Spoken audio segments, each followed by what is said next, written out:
Hear me, great fathers, noble tribunes, stay, for pity of mine years whose youth was spent in the bloody fields of war.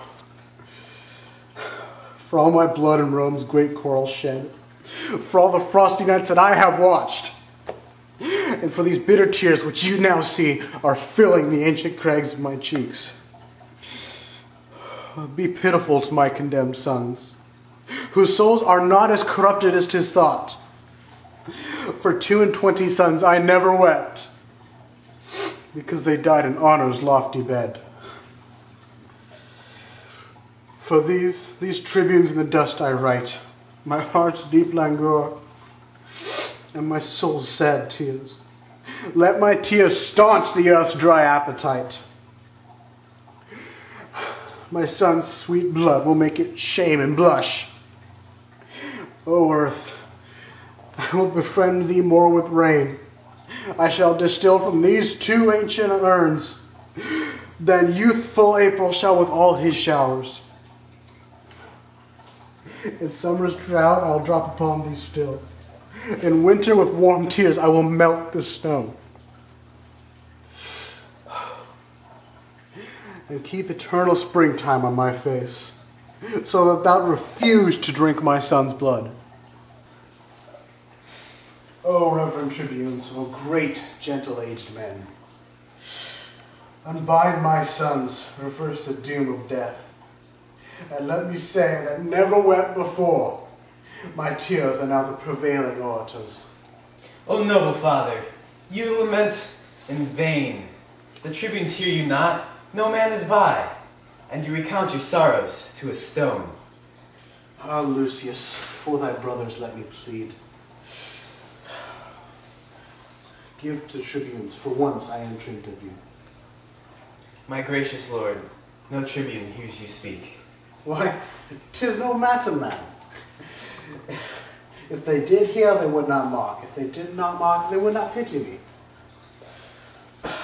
Yet plead I must, and boundless unto them. Therefore I tell my sorrows to the stones. They would not pity me, yet plead I must.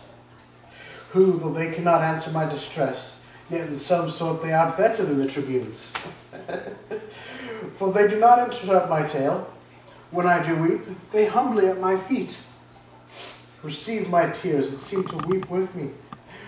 And were they but attired in grave weeds, Rome could afford no tribunes like to these. A stone as soft as wax, tribunes more hard than stones. For a stone is silent and offendeth not, and tribunes with their tongues doom men to death. Wherefore standest thou with thy weapon drawn? To rescue my 2 brothers from their death, for which attempt the judges have pronounced my everlasting doom of banishment. O happy man, they have befriended thee. Why, foolish Lucius, dost thou not perceive that Rome is but a wilderness of tigers? Tigers must prey, and Rome affords no prey. But to me and mine, how happy thou art then, how happy thou art then, from these devourers to be banished. But lo, who comes with our brother Marcus? Titus, prepare thy aged eyes to weep, or if not, thy noble heart to break. I bring consuming sorrow to thine age. Will it consume me? Let me see it. This was thy daughter. So it is. Ay me, this object kills me. Faint-hearted boy, rise and look upon her. Speak, Lavania. What accursed hand hath made thee so handless in my sight? What fool hath added water to the sea, or brought a faggot to bright burning Troy? My grief was at the height before thou canst, and now like Nilus it doth stateth bounds.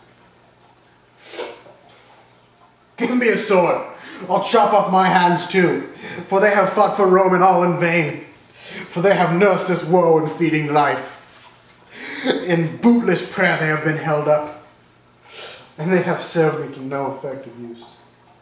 Now all the service I require of them is that one help cut the other.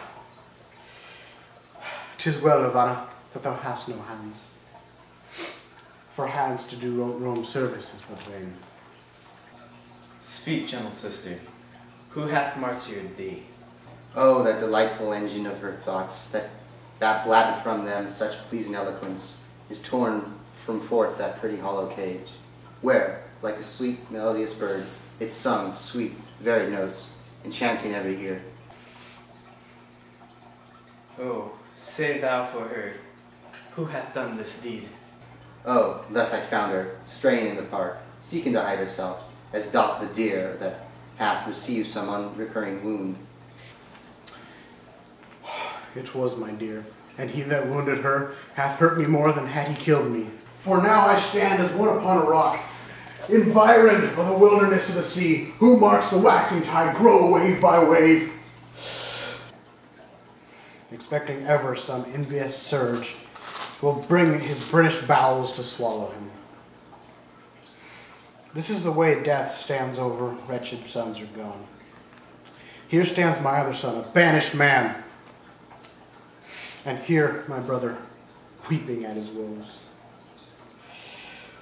But that which gives my soul greatest spurn is dear Lavania, dearer than my soul.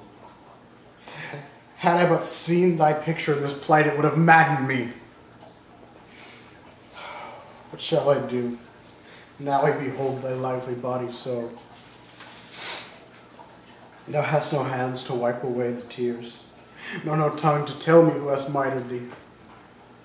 Thy husband, he is dead, and for his death thy brothers are condemned. And dead by this. Look, Marcus. Ah, son Lucius, look on her! When I did name her brothers, then fresh tears stood on her cheeks, as doth the honeydew upon a gathered lily almost withered. Perchance she weeps because they killed her husband. Perchance because she knows them innocent. If they did kill thy husband, then be joyful, because law hath had revenge on them. No, they would not do so foul a deed. Witness the sorrow that their sister makes. Gentle Lavania, let me kiss thy lips, or else make some good.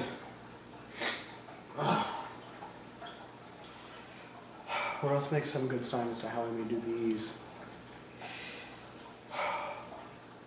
Shall thy good uncle and thy brother Lucius and thou and I sit around some fountain, looking downwards to behold our cheeks? Are they stained like meadows not yet dry, with miry sign left on them as if by a flood? And in the fountain shall we gaze so long that the fresh taste be taken from the clearness, and made into a brine pit with our bitter tears. Shall we cut away our hands like thine? Shall we bite our tongues and in dumb shows pass the remainder of our hateful days? What shall we do? Let us have our tongues, plot some device of further misery, to make us wondered at in times to come. Sweet father, cease your tears, for at your grief, see how my wretched sister sobs and weeps. Patience, thy dear niece. Good Titus, drying thine eyes. Ah, Marcus, brother will I wot, thy napkin cannot drink a tear of mine, for thou, poor man, hast drowned it with thy own. Ah, my Lavania, I will wipe thy cheek. Marcus, I understand her signs.